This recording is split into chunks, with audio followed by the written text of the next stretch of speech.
Bom dia a Bom todos. dia. Bom dia a todas. Estou aqui com o Márcio Pena, Marcelo Goberstein, meu nome é Marcos Rachid. A gente vai bater um papo aqui, às 11 a gente inicia o treinamento. E aí, Márcio, tudo bem? Como é que estão as coisas? Tudo jóia, graças a Deus. Uma grande oportunidade de trocarmos uma ideia sobre esse assunto tão interessante, um assunto... Primeiro que a gente trabalha com o que a gente gosta, né? Então, ainda mais um dia como hoje, véspera de feriado, falar de cerveja, já dá um dia, tá um sol bonito aqui em São Paulo, já é um aquecimento, um motivo para mais tarde a gente dar um relax. E aí, Marcelo, tudo bem? Acho que você está no mudo, Marcelo, a gente não está conseguindo te ouvir. Aí, aquele velho problema, né? Tava falando, não sextou, mas quartou, né? Quer dizer, eu não gosto de falar sextou de manhã, que para mim só sexta às 7 horas da noite, né? Mas enfim, já quartou aqui, daqui a pouco a gente poder ficar mais próximo da família aí, curtir um feriado, né? Graças a Deus. Mas tudo em ordem por Que aqui. bom, que bom. Temos aqui com a gente... Você consegue ver, Rachid, quem está aqui no... Sim, a gente tem aqui o Nicolas Sava, o Maurício Casagrande, da Egisa, tem o Leonardo de Moraes, Vinícius Marchetti, do Grupo San Martin, o Hugo Leite, da TechSul, Fabrício Leonardo, da Lies, acho que é Lies. Lies. O Celso Flávio Milan, está sempre aqui com a gente. O Arthur Kimiek, eu acho que eu estou falando errado esse sobrenome. Kimiek. O André Nilo, da Sarco.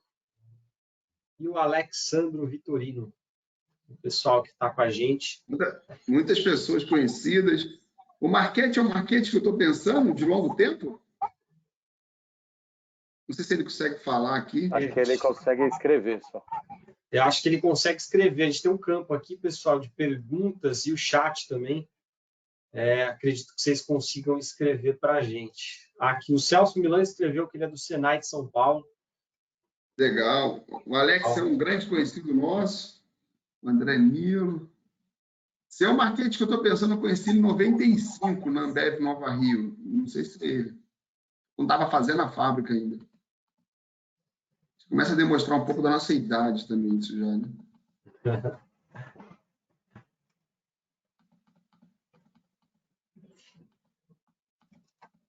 Bom, pessoal, enquanto a gente vai... Tá chegando o pessoal aí, o objetivo do nosso bate-papo hoje, a gente não vai entrar, até pela questão de uma hora só, um assunto é muito vasto, a gente não vai conseguir entrar em detalhes, e no final a gente passa os nossos contatos para quem quiser entrar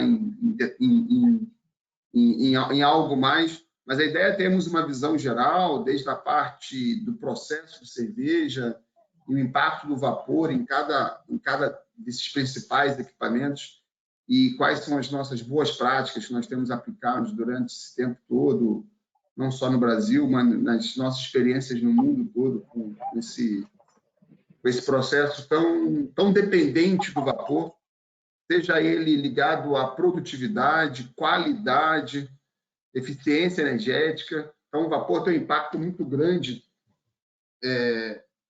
no processo de cerveja, muito forte isso, e a ideia é a gente bater esse papo aqui de uma hora, a gente vai ter uma introdução bem rápida da Sparex e depois a gente já entra no assunto. E no final tem os nossos contatos, para quem quiser investir um pouco mais, trabalhar um pouco mais cada um desses assuntos. Isso vai ser um prazer muito grande de algo que a gente tem feito nesses... Eu tenho 29, Marcelo 31, temos alguns anos de trabalhando aqui na Sparex. A gente começa a ter uma carreira muito parecida, a vida toda de uma única empresa, entramos como estagiário e muito focado nessa coisa de identificar oportunidades. Então, a ideia é a gente trocar um pouco da nossa experiência e a gente é bem informal. Por favor, sinta-se à vontade de fazer uma pergunta aí no chat, escrever alguma coisa. E aí então, transforma até, acho que até ajuda a gente de ser um pouco menos maçante, né? Aquela coisa de uma pessoa só fala. Tudo bem que é uma hora só, rapidão, mas a gente vai buscar esse trabalho junto com vocês. Ok, 11 horas, podemos começar, Rachid? Maravilha, Márcio. Obrigado pela introdução aí. Obrigado já a participação de todo mundo que está aqui. Nos próximos minutos, eu imagino que a gente vai ter um aumento aí de pessoas aqui na nossa transmissão. Eu gostaria só de dar uma introdução rápida para o pessoal que está aqui com a gente. Como de praxe, em todos os nossos treinamentos, a gente tem uma pesquisa de satisfação que a gente faz ao final desse treinamento.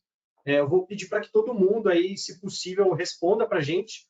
Lá é uma oportunidade de você fazer perguntas aos palestrantes e também falar um pouco sobre o que você achou desse treinamento, quais as suas expectativas para os próximos.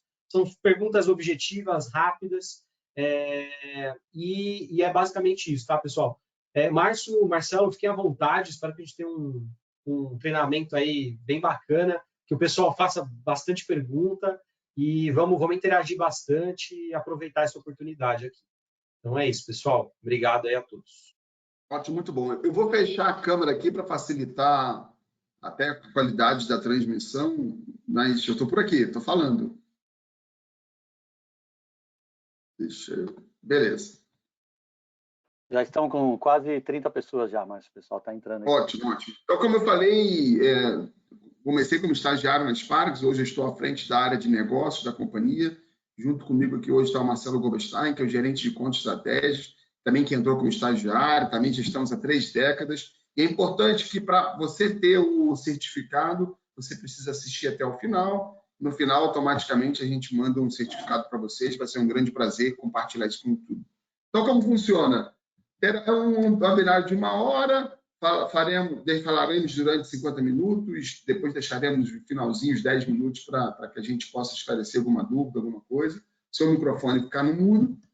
E, por favor, faça as perguntas por meio do webinar. Aqui tem lá na tela do GoToWebinar, tem lá a parte de questões, você clica ali, você pode escrever e tanto o Marcelo quanto o Rachid lerão, eu não consigo ver, mas eles lerão e compartilharemos e falaremos sobre isso com vocês. Só para estarmos na mesma página, nós somos uma empresa global, inglesa, estamos no Brasil há 65 anos e temos nossos valores são muito fortes, desde a parte de segurança dos nossos colaboradores, segurança dos nossos processos, buscamos a excelência, temos uma característica muito forte de colaboração, então trabalhamos entre nós, entre companhias do mesmo grupo, mas também colaboramos muito com os nossos clientes. Temos e cada vez mais forte essa questão do respeito, todos são importantes. Eu tenho muito orgulho de trabalhar numa empresa que tem esse tipo de valor. Eu me sinto muito acolhido e isso é muito bom, ter a certeza que o nível de respeito aqui dentro é muito grande. E temos os 2 últimos valores, que é a questão do foco no cliente. Para quem acredito que todos nos conheçam, o nosso foco é sempre técnico, nosso approach é técnico, buscamos sim atingir os objetivos dos nossos clientes, isso é muito bom através da nossa experiência e da nossa excelência. E por último, principalmente dentro dessa questão do ESG, da governança, temos a integridade muito forte nos nossos processos, nos nossos relacionamentos com os nossos clientes. Temos o hábito de começar sempre falando de segurança. Eu gosto muito desse slide aqui, porque normalmente quando participamos de um webinar, estamos ou em home office ou numa sala sentado, então é importante trabalharmos essa questão da postura. É impressionante que quando no final do dia, se nós não temos uma cadeira adequada, se não temos um monitor na altura adequada, isso pode afetar a nossa performance, o nosso cansaço físico. Então, aqui tem algumas dicas que pode parecer que são repetitivas, mas a ideia é trabalharmos bastante esse conceito de termos um bom ambiente. E Vamos começar com essa foto aí de uma cerveja com nível de espuma bem bacana, uma temperatura, acredito que quando olha assim me atrai, e o assunto, a ideia hoje é falarmos desse processo. Um processo que começa desde lá da cevada e passa por toda a parte de preparação do mosto, e aí esse mosto é tratado na abraçagem, depois ele é filtrado, ele é direcionado para a parte de envasamento. Então, a gente vai dar uma passada, não em todos os equipamentos, a gente não consegue ver tudo isso em uma hora, mas nos principais equipamentos. E quando a gente fala do processo em si, vem a primeira pergunta: Márcio, aonde usa o vapor no processo de cerveja? Primeiro lá no cozinhador de malte ou na tina de mostura, juntamente com o grit, que no passado era muito utilizado, hoje a maioria das plantas usam A e maltose, mas ainda temos plantas que você prepara o grits ou através do arroz, ou através do milho, para você ter o açúcar que vai ser adicionado na cerveja, vai vapor nesse equipamento. Nosso grande equipamento, nosso grande consumidor é o cozinhador de mosto, é ali que tudo acontece, ou boa parte do processo acontece. E esse mosto tem a parte de filtração, tem toda a parte de adegas, essa coisa toda, mas o grande consumo, além da parte de braçagem, é na parte de envasamento, tanto na lavadora de garrafas, tanto no pasteurizador, como também na parte de barril. Então, esses são os principais equipamentos. Pode falar. Você falou, a primeira pergunta é onde vai o vapor, mas o pessoal está bem participativo. Antes, no momento de segurança, eu já tinha uma pergunta aqui. Eu acho que você vai abordar o assunto, mas só para fazer o gancho, se você não tinha planejado.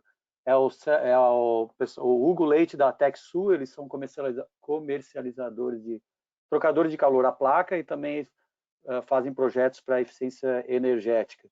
Então, ele pergunta quão viável é o uso do retorno de condensado como fonte de calor para outros processos aí na cervejaria.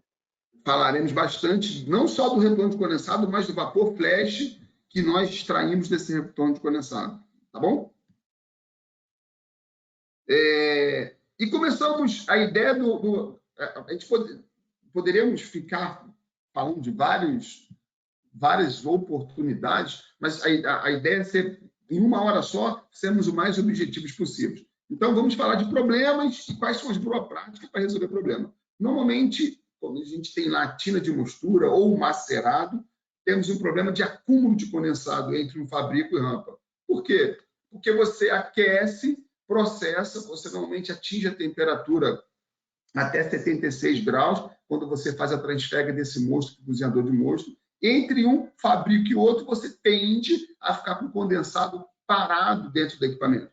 E a nossa proposta que a gente tem visto é, se eu retiro esse condensado, garanto que eu tenho um bloqueio total, ou seja, instalação de válvula e shutoff. A gente vai falar muito disso aqui, garantir que é a nossa primeira grande boa prática. Garantir que em sistema de vapor, na alimentação de vapor, eu tenho um bloqueio estanque, com classe de vedação 6, para garantir que a gente, entre um fabrico e outro, eu não tenho alimentação de vapor. Aqui vai uma dica. Muitas vezes se usa válvula globo, tentando fazer apenas o tipo de bloqueio, e aí precisando fazer um bloqueio manual, e a ideia é que a gente tenha um bloqueio classe 6 para garantir de forma automática esse fluxo, interrompimento do fluxo de vapor. A gente percebe que o problema que isso gera, você começa a ter aumento de temperatura, mesmo com o equipamento, entre aspas, sem vapor, você aumenta a temperatura do mosto. Quando parte o vapor, ele começa a dar golpe de ariete e começa a ter trinca. Poxa, mas eu tenho bastante trinca na minha tina de mostura ou no meu macerado. Provavelmente, o seu sistema de vapor precisa ser adequado. Que adequação é essa? Garantir acúmulo de ponto de condensado, garantir shutoff, bloqueio shutoff e garantir que você não tem drenagem coletiva. Muitas vezes, em várias chamadas de zonas de serpentina, eu tenho uma entrada, duas entradas e um único purgador na saída. Isso pode ocasionar em acúmulo de condensado dentro do equipamento. Ou esse equipamento nível dentro do tina não está completa, dentro do macerado não está completo. Então, a boa prática diz Ah, Márcio, mas você está falando isso para você vender mais purgador. Não, porque quando você usa um único purgador para várias saídas, esse purgador é grande.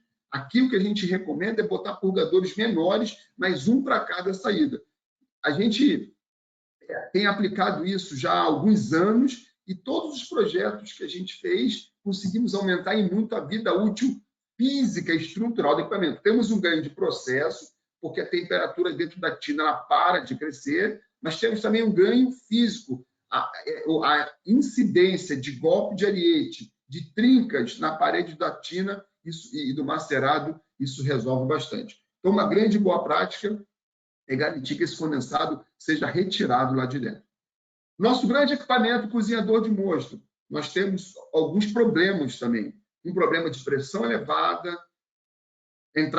Qual o problema de pressão elevada, Márcio? Nós sabemos que o mosto, para você ter uma boa qualidade desse mosto, garantir a parte sensorial, ele tem que ter uma exposição cada vez menor a altas temperaturas. Então, a gente sabe que com vapor, quanto mais alta a pressão, mais alta a temperatura, então tem que garantir ou buscar que ele trabalhe cada vez a pressões mais baixas. Outra coisa... Oi, pode falar?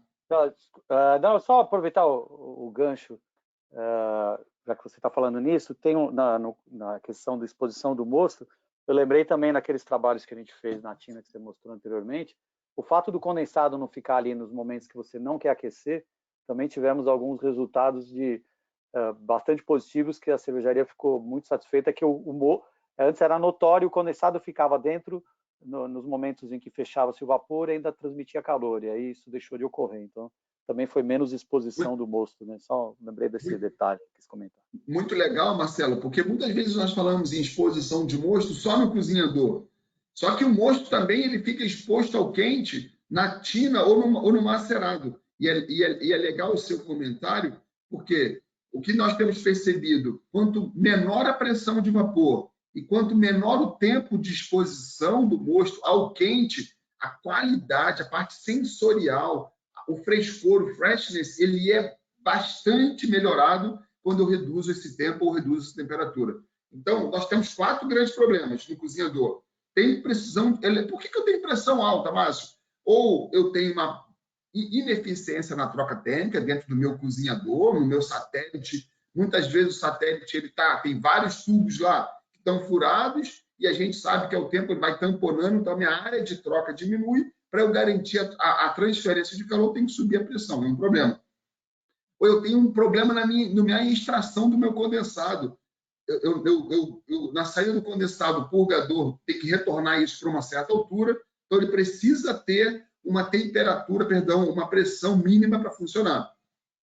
E nós vamos falar daqui a pouquinho de um evento que nós temos identificado há pouco tempo, quando eu falo há poucos anos, que é a questão do superaquecimento do vapor. No passado, nós tínhamos bastante o hábito e o controle do cozinhador de mosto era apenas por pressão. Garantíamos lá 2 bar de pressão, tínhamos o tempo de fervura e tudo acontecia. Atingíamos 1 grau Celsius por minuto na rampa de aquecimento e depois o tempo de fervura de 55 a 60 minutos. E percebemos que não precisávamos de uma taxa de evaporação tão alta. Então, começamos a trabalhar com pressões menores e uma taxa de evaporação menor. Poxa, Márcio, como que eu controlo a taxa de evaporação do meu mosto? Eu garanto a quantidade de vapor, a quantidade de energia. Então, ao invés de eu fazer um controle por pressão, passamos a fazer um controle por vazão. Quando começamos a fazer um controle por vazão, a pressão dentro do satélite ela caiu bastante. Então, por ter uma diferença de pressão grande, o vapor começou a superaquecer e tivemos um outro problema que nós abordaremos aqui agora, como resolver cada um desses 4 pontos. Aqui é a figura de um cozinhador. Então, eu tenho lá a qualificação do vapor no separador de umidade, a instalação de um medidor de vazão, e continuamos tendo a redução de pressão, onde você sai de uma pressão de 8 a 10, e essa primeira redução ela vai para em torno de 2, 3 bar. E temos essa segunda válvula, que aqui está chamada de controle de vazão, no passado era controle de pressão. agora ela recebe a informação do medidor de vazão. Então, o medidor vai dizer, ó, você tem que em 1 hora passar aqui no máximo para esse tipo de mosto, para essa taxa de evaporação que nós queremos, tem que passar aqui, por exemplo, 4 toneladas por hora. E vai ser o nosso controle. Quando você tem esse controle de pressão, o que acontece na prática? A pressão dentro do trocador interno, ela não é mais controlada, ela pode ficar muito baixa. E que bom que ela fique baixa. Quanto mais baixa ela ficar, menor será a temperatura. Poxa, mas que temperatura é essa? Nós falamos que essa temperatura tem que ser no máximo 125 graus. O ideal é que ela seja abaixo de 120. Mas por que 120? Por que esse número mágico?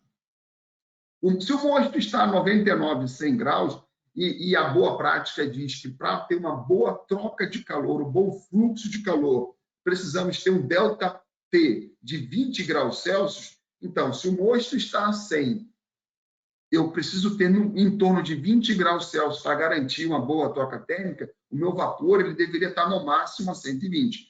Então, 120 graus Celsius diz que o meu vapor pode estar no máximo dentro do meu trocador a 1 bar. Poxa, Márcio, mas aí eu começo a ter problemas. 1 bar eu tenho que garantir que eu tenho um U, que é o coeficiente de troca térmica do trocador suficiente para a troca. Sim, você tem que garantir isso. 2, se eu tenho 1 bar lá dentro, considerando que eu tenho perda de carga, a pressão antes do meu purgador, deixa eu botar meu ponteiro aqui, que aí ajuda um pouco. A pressão aqui antes do meu trocador ela vai ser um pouco abaixo de 1 bar, eu estou dizendo, em 10 metros por coluna d'água. Se eu tiver uma perda aí de 0,2, já entra aqui no meu purgador quase meio bar. Se eu tiver que vencer uma coluna muito grande, esse condensado não vai sair. Não vai sair, e a gente vai falar daqui a pouquinho como que a gente resolve isso. Então, olhando para o meu cozinhador de mosto, eu entro vapor com alta pressão, que é uma primeira grande dica. Não faz sentido eu reduzir pressão de vapor na caldeira, gente. Ah, mas e se eu reduzo a pressão de vapor na caldeira, eu atingo meu indicador mais fácil de termo? Não. Você resolve o problema, você manda o vapor com baixa qualidade. O seu título fica muito ruim. Ou seja, tem um arraste de condensado da caldeira para a linha de vapor. Então, a boa prática diz, eu trabalho a caldeira com alta pressão, próximo do meu ponto de consumo, eu reduzo a pressão. Com isso, sim, eu reduzindo a pressão, daqui a pouco a gente vai entrar um pouco mais nesse detalhe, mas eu melhoro a qualidade do meu vapor tem mais energia. De novo, eu faço esse controle de vazão para garantir a minha taxa de evaporação. Poxa, Márcio, aqui na minha cervejaria eu não tenho isso. Eu tenho uma taxa de evaporação que é pré-definida em função da pressão de controle. Ok, existem processos que são mais avançados, onde eu tenho controle de vazão, e tem processos que são ainda a moda antiga, digamos assim, não existe errado ou certo. Eu estou só tentando abordar aqui uma boa prática para cada controle. Se eu tenho controle de pressão, teoricamente, eu vou ter menos problema de superaquecimento ou retirada de condensado, mas se eu tenho controle de vazão, que é a tendência que todas as cervejarias estão indo, eu passo a ter um problema de superaquecimento e retorno de condensado, que a gente vai abordar daqui a pouco. E falando de superaquecimento, aqui está.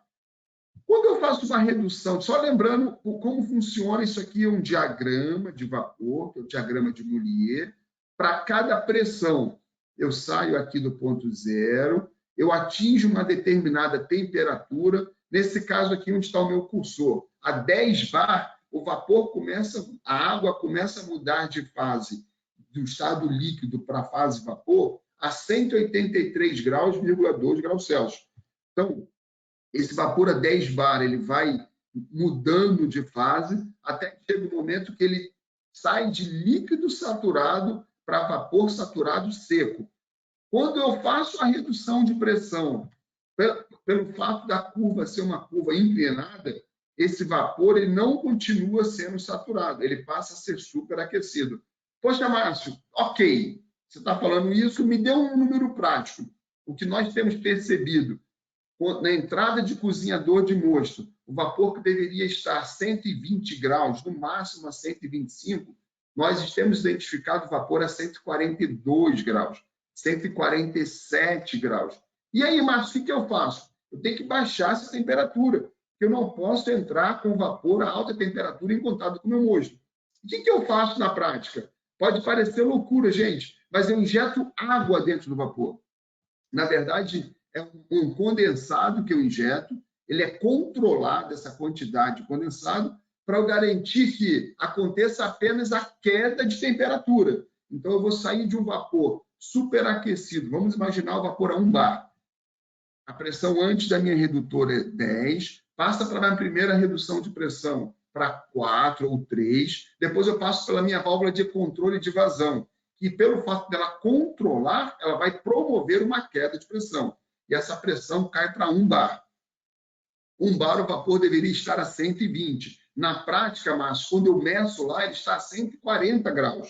O que eu faço para sair de 140 para 120? Eu injeto uma quantidade de condensado controlada para garantir que eu tenha uma queda de temperatura. Mas por que controlada? Porque senão, se jogar muita água, o vapor vai ficar muito úmido. Ao invés de entrar vapor dentro, tudo que a gente quer no processo, entrar com vapor seco. Se eu não tiver um controle efetivo dessa injeção de água, eu começo a ter um problema de golpe dentro do equipamento, um problema de precisar de mais tempo de aquecimento. Opa, Márcio, como assim? Eu tenho aqui na minha realidade isso. Eu tenho muitas vezes o que era para fazer em 55 minutos, chega em 60 minutos, eu não atingi a taxa de evaporação, eu tenho que aquecer por mais 5, 10 minutos. Isso é um grande problema. Primeiro, estou gastando mais energia. Segundo, eu estou tendo mais tempo de exposição ao quente, tudo que eu não quero. Então, esse superaquecimento ele tem que ser muito bem controlado. E aqui nós temos duas soluções. Tem uma solução mais simples, que nós chamamos de superaquecimento axial, que você tem um bico dentro da tubulação, ele injeta água, conseguimos uma temperatura em torno de 7 graus, e tem o mais preciso, que é o tipo Venturi, que ele promove uma queda de pressão ali no Venturi. Então, ao invés de eu injetar essa queda de pressão, ela succiona esse condensado para a tubulação. E aí vem algumas dicas. Eu tenho que ter um trecho reto depois da tubulação para eu garantir que essa água ela seja reevaporada, para eu garantir que eu não tenha injeção de condensado dentro do equipamento. São algumas boas práticas, mas o que nesse momento a gente tem que ter em mente?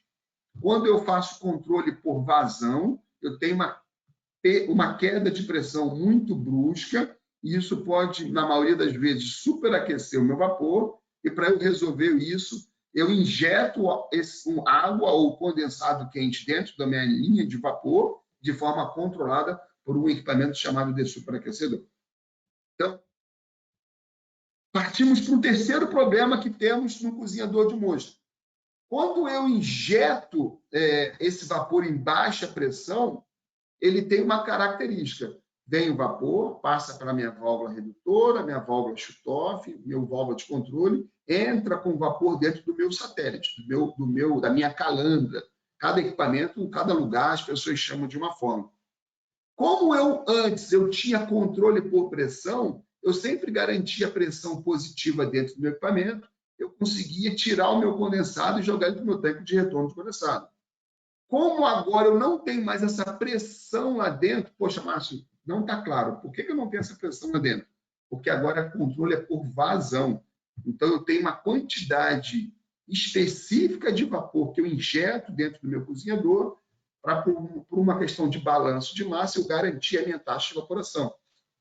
Só que essa pressão ela não é mais controlada, ela é induzida, ela é gerada. E, normalmente, essa pressão é baixa. Por ser baixa, eu preciso de auxílio para tirar o retorno de condensado. O que a gente faz na prática? Colocamos um sistema de purgobomba para garantir que, mesmo em baixas pressões, eu não tenho acúmulo de condensado. Então, estou começando a entender, Márcio. Eu entro com vapor, esse vapor tem uma válvula shutoff para garantir que, entre um fabrico e outro, não tem problema de caramelização. Opa, como assim?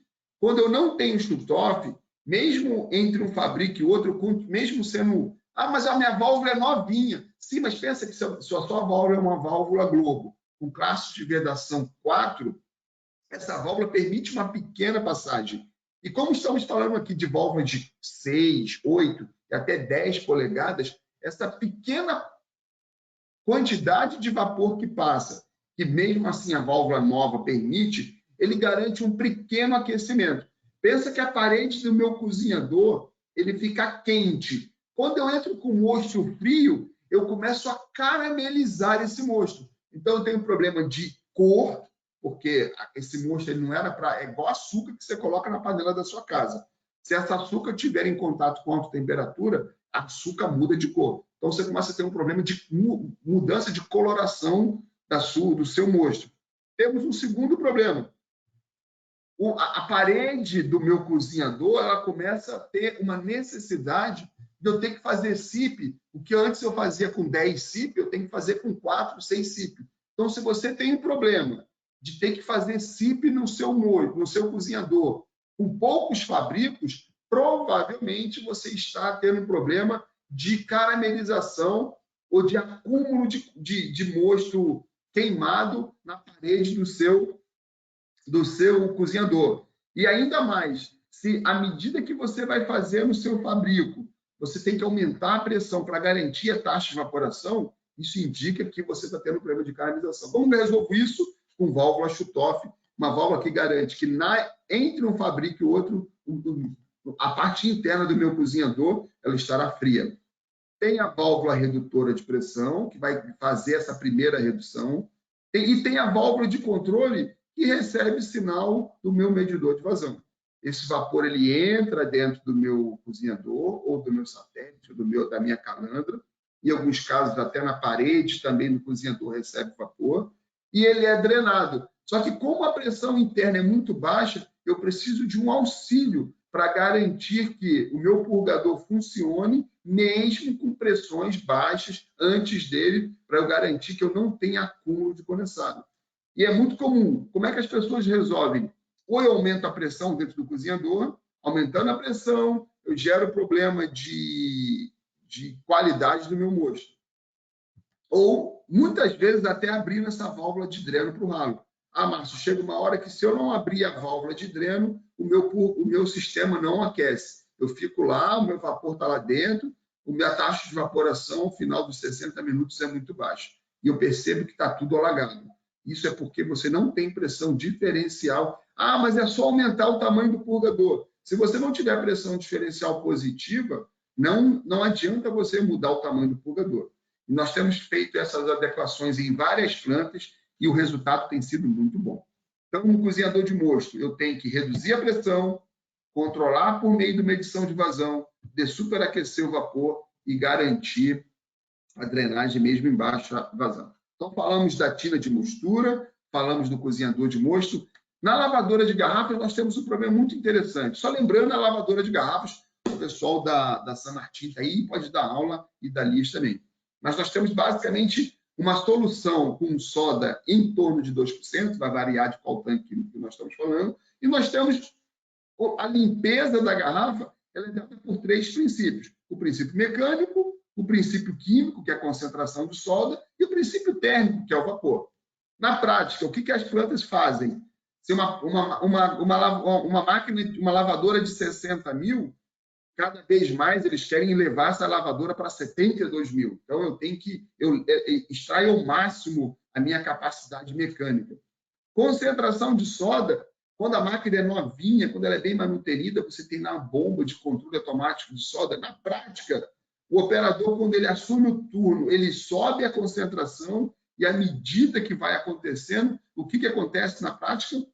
Muitas vezes, a concentração vai caindo. O que você faz? O que você faz, aqui está até uma tela aqui antiga da Zima Liz, ainda que nem existe mais, mas o pessoal da Lias está aí, conhece muito bem. A temperatura ela é aumentada. Nós estamos falando aqui em temperatura de quase 85 graus dentro de um segundo tanque. Isso faz com que uma não deficiência, mas uma necessidade mecânica de aumentar minha velocidade.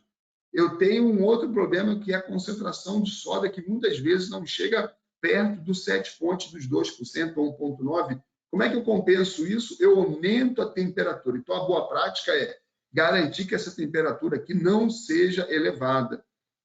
Só para a gente ter uma ideia, um número assim, bem interessante. Cada 5 graus que eu mantenho a minha máquina aquecida, eu estou consumindo mais de 190 quilos por hora. E aí, se eu extrapolo isso por dia, por mês e por ano, quanto de energia eu estou gastando para manter os meus tanques aquecidos sem a necessidade? Então, a manutenção das bombas de dosagem, garantir que todos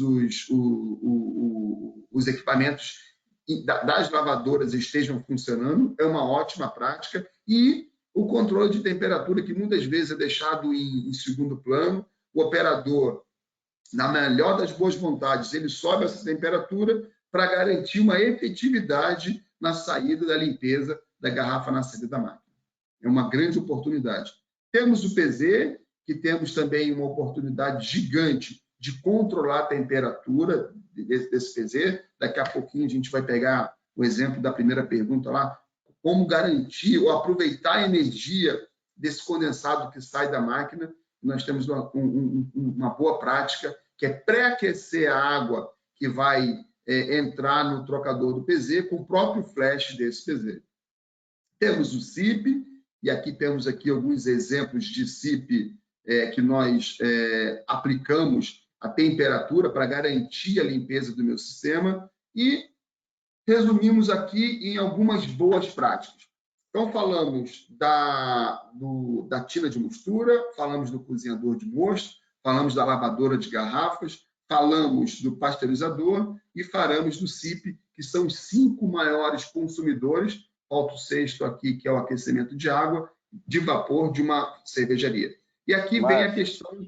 Oi, pode falar. Vou interromper. Não, já que você vai entrar num outro tópico, ficou um pouco para trás, eu não sei se quer responder agora no final, mas ainda quando você falou do cozinhador de mosto e da tina, né?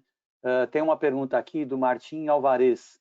Ele pergunta se esse delta de 20 graus ótimo é válido tanto em operações de evaporação, no caso do cozinhador de mosto, como em operações de aquecimento, no caso da tina. Quer saber se esse 20 graus é válido para ambos?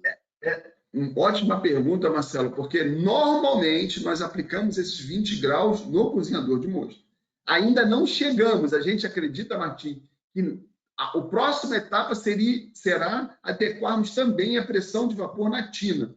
Mas nesse momento, até pela questão da exposição, porque na tina, em média, a taxa de evaporação de 1 grau Celsius por minuto, ele sai de 48 até 76, então a gente está falando aí no máximo meia hora, então a gente tem um tempo de exposição menor se comparado ao tempo de exposição no cozinhador. Então, você está corretíssimo, o ideal é que a gente tivesse esses 20 graus também na tina, mas hoje as adequações que nós temos feito, estamos tocando apenas no cozinhador, e na tina acaba-se trabalhando vapor a 2, 3 bar.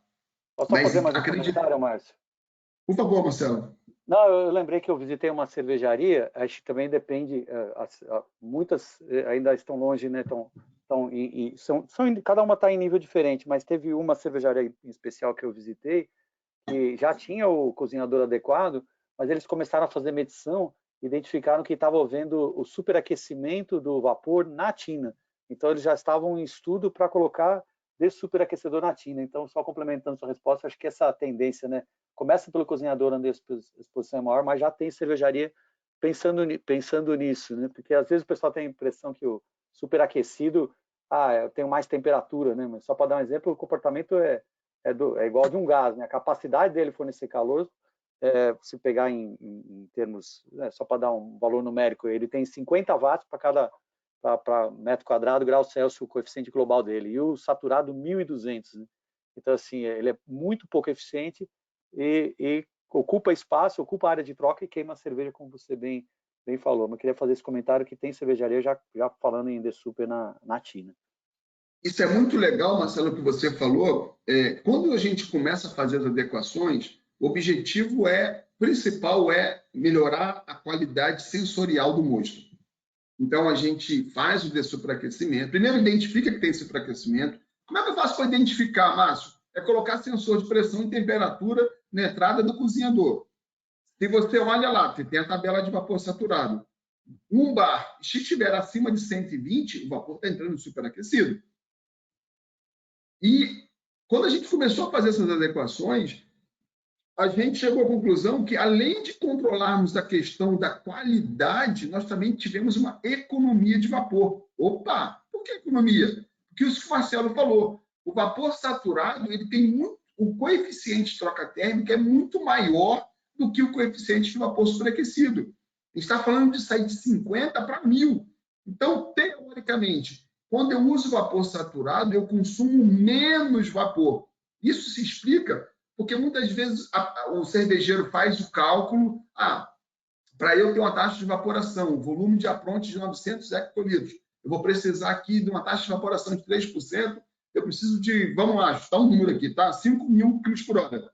Poxa, na prática, quando eu coloco 5.000, eu não consigo fazer em 55 minutos. Eu tenho que jogar para 60, ou talvez até 65. Por que isso está acontecendo? Poxa, a parede do meu cozinhador está ok, acabei de fazer SIP. Está acontecendo porque o seu vapor ele tem baixa capacidade de troca térmica por estar superaquecido.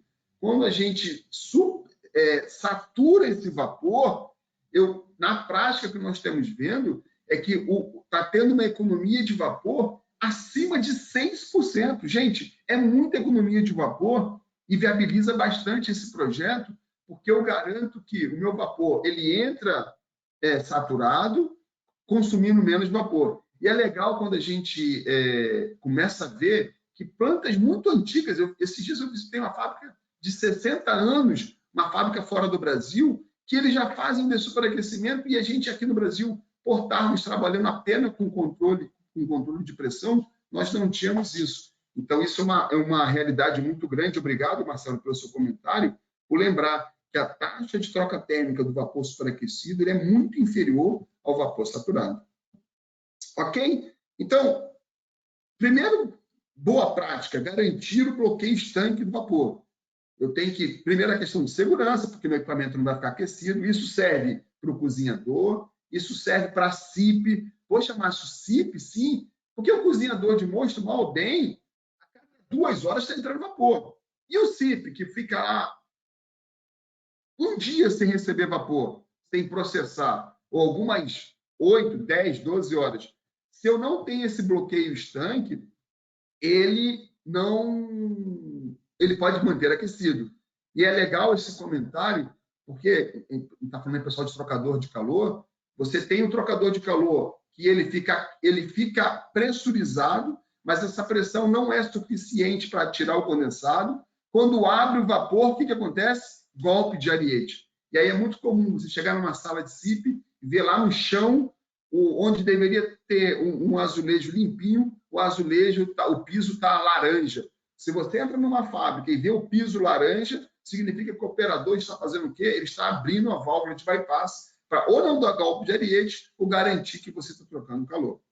Então, é muito importante. E é bacana que a gente vê que os fabricantes, como a Lias, como a San Martin, quando fornecem máquinas novas, 100% já estão fornecendo com bloqueio estanque. Mas temos um passivo muito grande de plantas antigas que ainda não tem essa questão do bloqueio do shutoff, que é garantir classe 6 entre um fabrico e outro. Uma outra boa prática é, sim, reduzir pressão. Então, manteremos a pressão da caldeira em alta pressão. À medida que esse vapor é utilizado, faremos a redução de pressão próximo ao consumo. Com isso, eu garanto o melhor calor latente. Opa, Márcio, o que é isso? Calor latente é a energia que o vapor tem quando ele troca de calor. Ou seja, eu quero aquecer uma água. A energia que o vapor cede para a água é o calor latente. E quanto mais baixa a pressão de vapor, mais energia. E aí aqui vem uma grande dúvida que muitas vezes as pessoas falam: o meu vapor, eu quero um vapor cada vez com temperatura mais alta. Temperatura mais alta não tem nada a ver com energia de troca. Então, o vapor com pressão mais alta, ele tem sim uma temperatura mais alta, mas quanto mais alto a pressão do vapor, mais alto será a temperatura, porém mais baixa será a energia de troca. Então, o que nós temos que fazer? Gerar vapor em alta pressão e reduzir próximo ao ponto de consumo. Assim, eu garanto uma boa vida útil do meu equipamento. No caso da cerveja, eu não vou queimar o produto. De novo, eu não vou ter o problema de sensorial. Eu não tenho problema de coloração, porque no caso do mosto, quanto essa temperatura é muito alta, eu posso caramelizar o açúcar, mudando a coloração e aumentando o tempo de parada de um ciclo para o outro. E, no final do dia, se eu trabalho com pressão mais baixa, vapor saturado, eu tenho uma economia de vapor. Lembrando que há pouco tempo se falava em tonelada de vapor de R$50. Hoje já se fala em tonelada de vapor em R$300. Gente, a gente está tendo um aumento do custo do vapor de uma forma muito silenciosa, porque o gás natural aumentou muito, a biomassa, que até então era muito barata, está subindo muito. Então, preste atenção no impacto do custo do vapor e quanto isso está aumentando no nosso dia a dia e está consumindo parte do lucro das empresas de vocês. Um terceiro ponto, que é o que o Marcelo falou, que teve um comentário no início do nosso bate-papo, nós devemos aumentar o retorno de condensado. O condensado ele é uma água tratada, ele é uma água aquecida, que quanto maior é o meu retorno de condensado, maior é a minha economia no consumo de vapor. Tá bom, Márcio, mas como que eu faço para... Primeiro, antes de qualquer coisa, eu tenho que medir. Então, eu tenho que ter uma planilha bem montada. Eu tenho que ter medição de vazão de água, eu tenho que ter medidão de vazão de vapor. Poxa, Márcio, não dá para eu medir o retorno de condensado quando ele volta para a casa de caldeiras? É muito difícil, porque dentro daquela tubulação tem um fluido bifásico.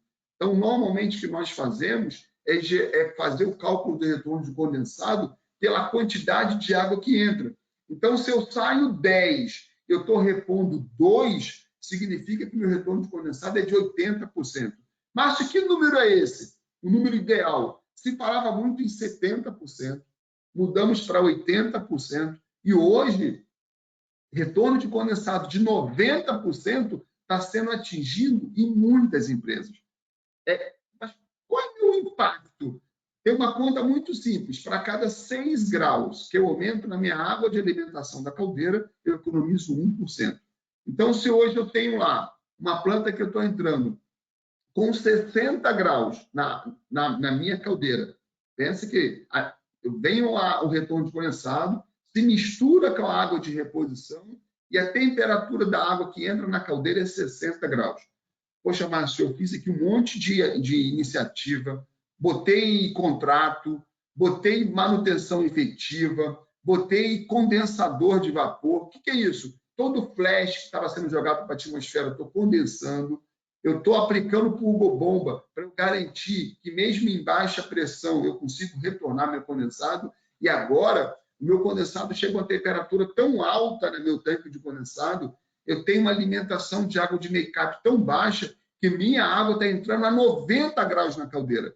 Então, eu saí de 60 para 90 graus, ou seja, eu aumentei em 30 graus. Gente, pode fazer a conta, você tem uma economia de 5% de combustível.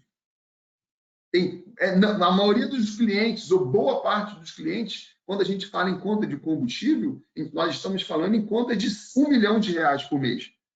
5%, quanto que é 5%? É R$50 mil. É muito dinheiro. Então, você conseguir todo mês economizar R$50 mil na sua conta de gás, só aumentando a taxa de retorno de condensado, você consegue fazer muita coisa para atingir isso. Então, o que eu quero dizer? Com o custo do vapor que está hoje, com o custo do combustível que está hoje, focar em retorno do condensado é uma grande boa prática. É uma grande boa prática. Além de ter a questão de sustentabilidade. Você está economizando água, você está tendo menor geração de CO2. A gente consegue quantificar tudo isso quando você tem um maior retorno de condensado.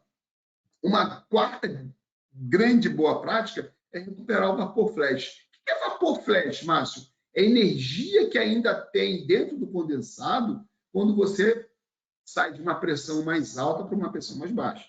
Então, muitas vezes a gente olha para a saída de um purgador, a gente vê uma fumacinha saindo, a gente fala, poxa, esse purgador está dando passagem. Cuidado, que dependendo da pressão que tem antes do meu purgador, que nós chamamos aqui de pressão a montante dos purgadores, e dependendo da pressão na saída do meu condensado, parte desse vapor ele reevapora. Vou pegar um exemplo aqui. Um vapor a 4 bar antes do purgador. Se esse purgador está jogando para um tanque atmosférico, 10% do que era condensado vai se transformar em vapor novamente. Ah, mas seu vapor a 4 bar? Não, é um vapor a pressão atmosférica. O que eu faço com esse vapor? Aqui alguns exemplos.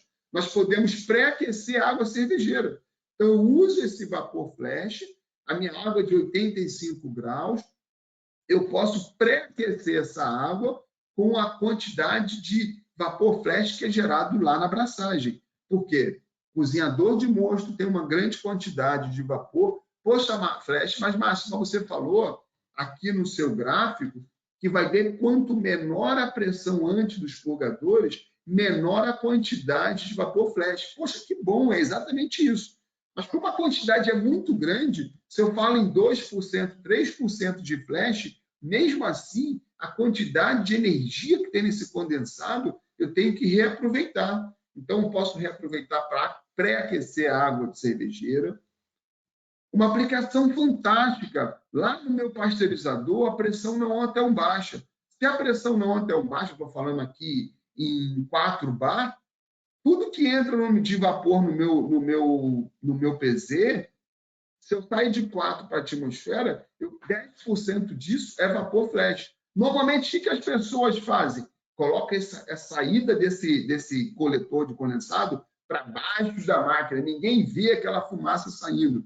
Mas é muito grande a quantidade de energia. E eu posso fazer o quê? Eu posso condensar esse vapor. Então, peraí, Márcio, você está dizendo que o vapor, quando ele sai do pasteurizador, ele tem uma energia tal que eu posso usar essa energia para pré-aquecer a água de retorno do meu pasteurizador antes do meu trocador de calor. Sim. Então, antes da água voltar para o trocador de calor para voltar a ser aquecida, ele passa por um equipamento, que também é um trocador de calor, porém ele tem 5 vias, que nós chamamos de condensador. Eu vou pegar esse vapor, eu vou deixar de jogar esse vapor para a atmosfera. Opa, com isso já aumentei meu retorno de condensado.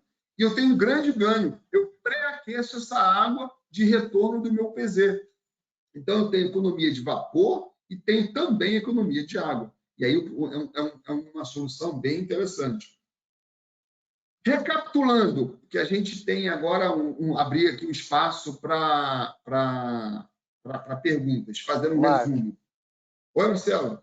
Não, já que eu queria ver se você ia falar, é bem oportuno aqui, uma pergunta que veio já há algum tempo do Hugo Leite, novamente lá da TechSul, e aí, como eu falei, se ele falar, a gente não precisa colocar aqui, mas você não falou especificamente, se ele estava, né, ele comentou de eficiência energética já, e a outra pergunta que ele fez, se é possível utilizar o retorno de condensado para aquecer a alimentação de água que abastece os tanques de SIP, visando reduzir o vapor utilizado no próprio aquecimento de SIP.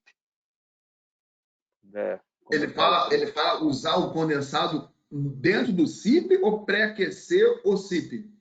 Eu fiquei um pouco de dúvida também. Ele fala assim, é possível utilizar o retorno de condensado para pré-aquecer a alimentação de água que abastece os tanques de SIP.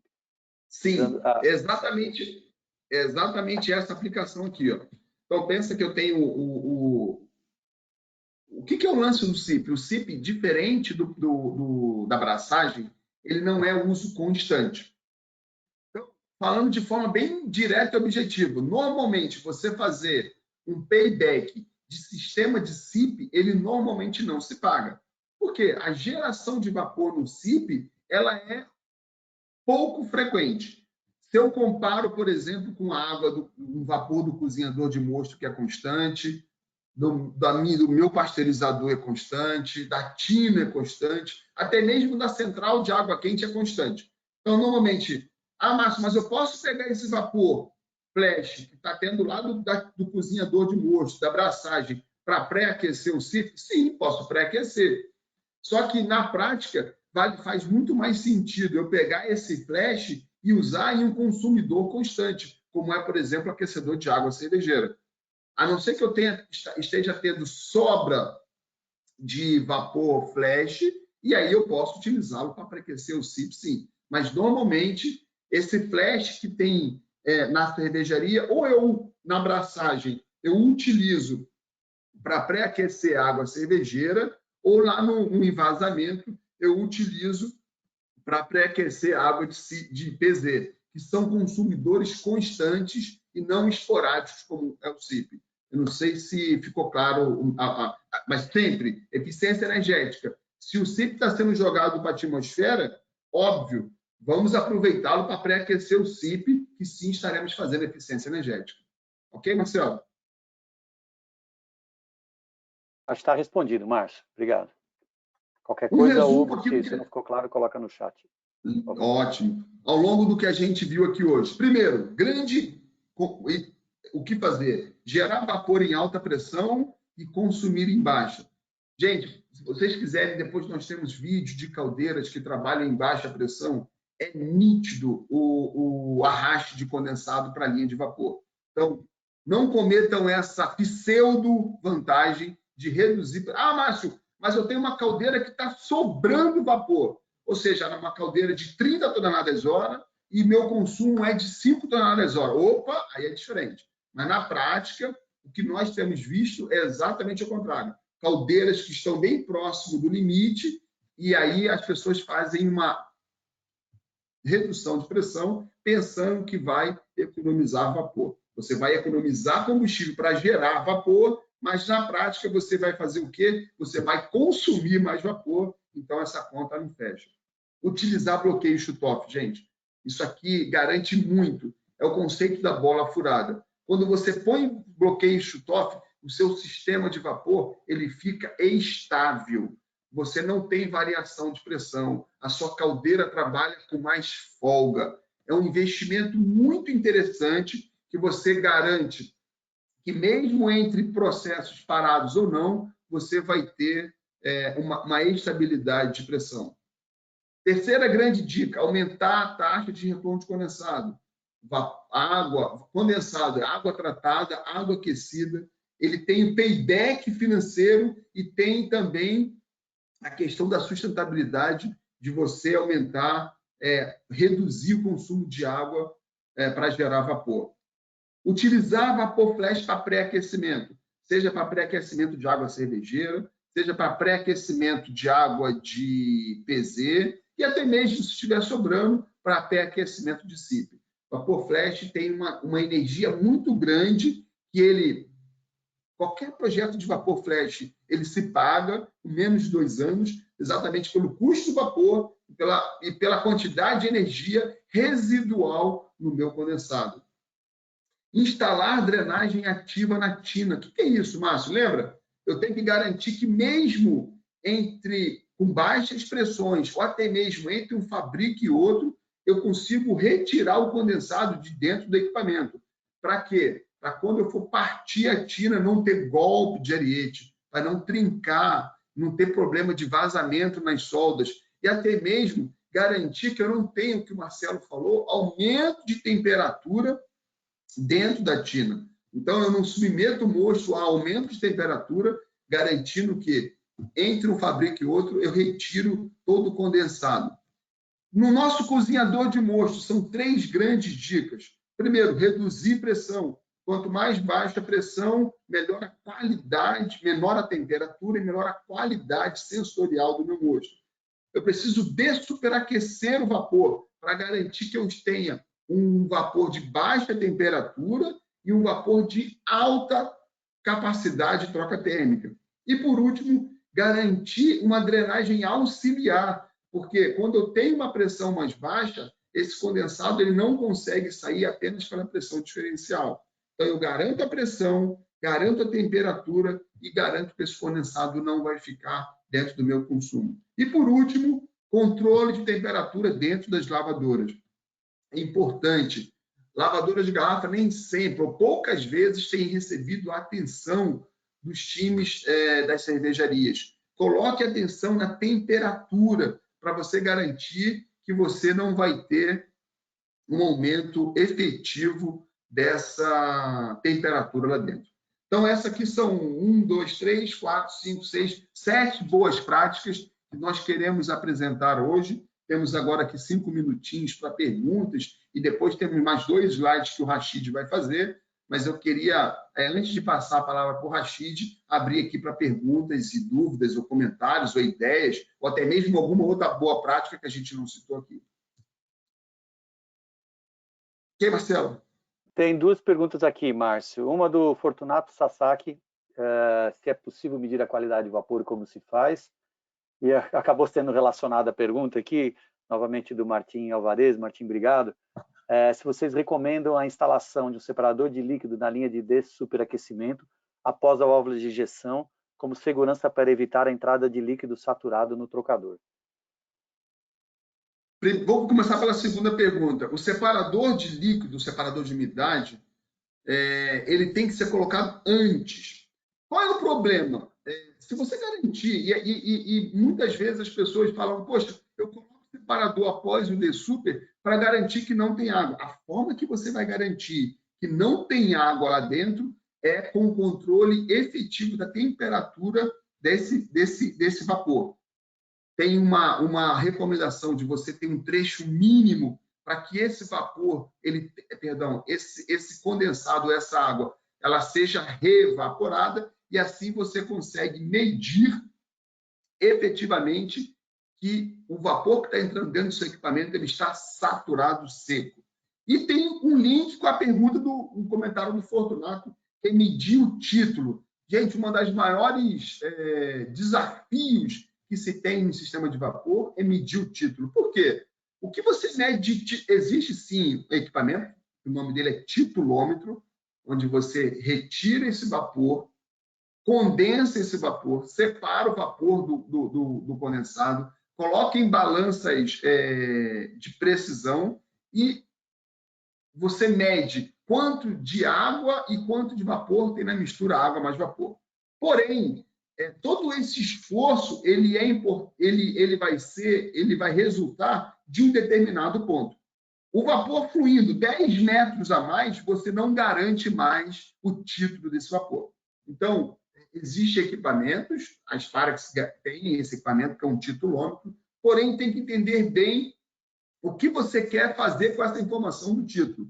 É preferível você fazer a separação do vapor antes da entrada do equipamento, reduz a pressão. Quando você reduz a pressão, você já tem um ganho de título e medindo a temperatura. Se o vapor ainda, se ele estiver superaquecido, você injeta uma quantidade de água para garantir que esse vapor está saturado seco. E cuidado, Martim, pode-se ter o risco de você voltar a superaquecer se instalar o separador após o dessuper. Então, a nossa recomendação é instalar ele antes do superaquecedor, antes da válvula redutora, para garantir que você tenha uma qualidade do vapor perfeita na entrada do equipamento.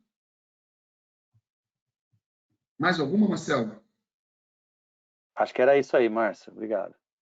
Legal, gente. Então, fica aqui essas 7 dicas de boa prática. Eu vou passar a palavra agora aqui para o Rashid para fazer um comentário sobre as nossas ações de sustentabilidade e também uma mensagem sobre treinamento.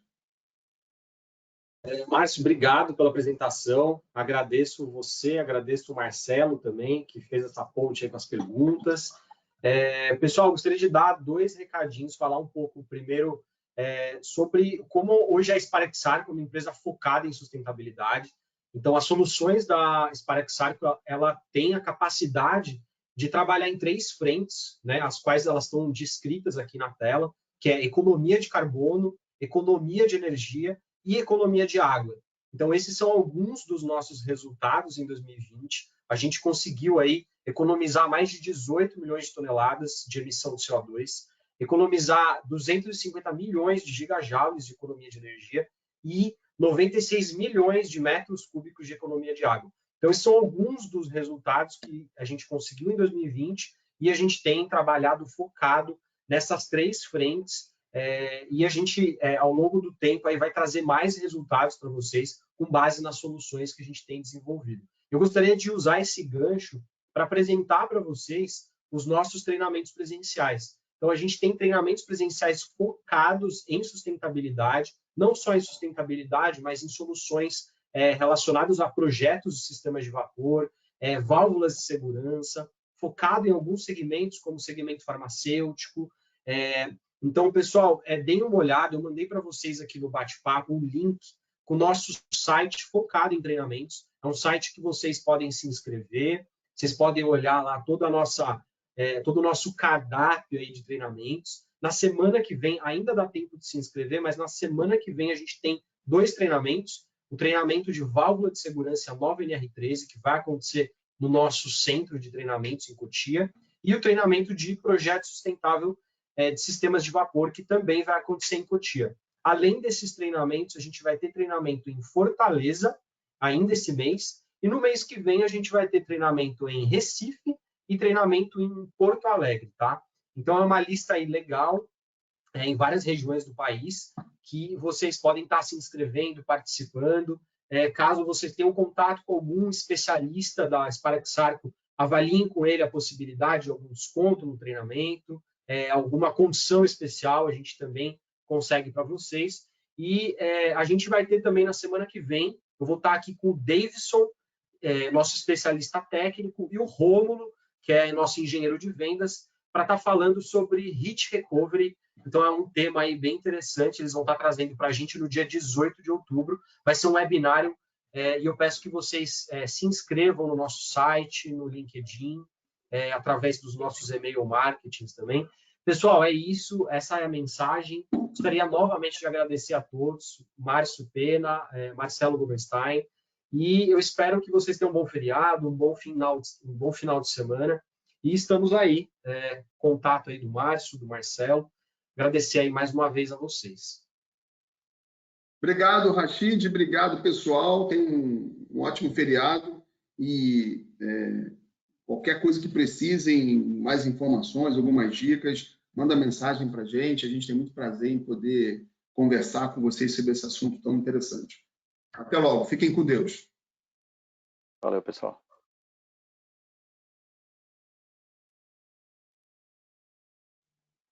Uhum.